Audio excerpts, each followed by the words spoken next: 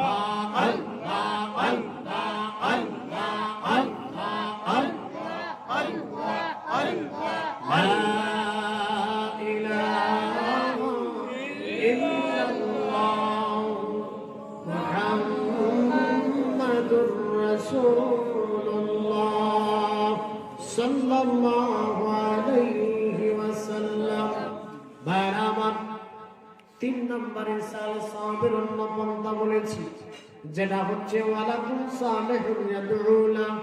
নেক সন্তান যখন মা বাবার জন্য দোয়া করবে, মা বাবার জন্য কিছু প্রেরণ করবে, মা বাবার জন্য কিছু একটা ব্যবস্থাপনা করবে, কবরের পাশে দাঁড়াইয়া চোখের পানি ছেড়ে দিয়া কাঁদবে, তখন আল্লাহ তাআলার কুদরতি অন্তরে জোশ মারে, রব্বুল আলামিন তার মা বাবার কবরের আযাবটাকে মাফ করে দেয়। তাফসীরে কাবীরের মধ্যে আসছে, ইমাম ফখরুদ্দীন রাজি রাহমাতুল্লাহ আলাইহি খুবই সুন্দর একটা ঘটনা উল্লেখ করেছেন। একজন কাজী সাহেব ছিল বিচারক। ওই বিচারক দুনিয়ার জমিন ছেড়ে যখন বিদায় হয়ে যাবে, অন্তিম সজ্জায় শায়িত, এমন সময় তার বিবির কাছে একটা ওসিয়ত করল। বিবি ছিলেন প্রেগন্যান্ট অবস্থায়, বিবির গর্ভে তার সন্তান ছিল, আর কোনো সন্তানাদি ছিল না। ডাক দিয়া বলল, বিবি হে, আমি যখন দুনিয়ার জমিন ছেড়ে বিদায় হয়ে যাব, আমার সন্তানটা যখন দুনিয়ার জমিনে ভূমিষ্ঠ হবে, রে বিবি, আমার সন্তানটাকে তুমি দ্বীনের রাস্তায় পরিচালিত করবা, আমার সন্তানটাকে তুমি দ্বীনের রাস্তায় দিয়া দিবা, তথা মাদ্রাসা শিক্ষায় দ্বীনি শিক্ষায় শিক্ষিত করবা। স্বামী বিবির কাছে ওসিয়তটা করল। সন্তান যখন দুনিয়ার জমিনে ভূমিষ্ঠ হলো, কাজী সাহেব দুনিয়ার জমিন ছেড়ে বিদায় হয়ে গেলেন।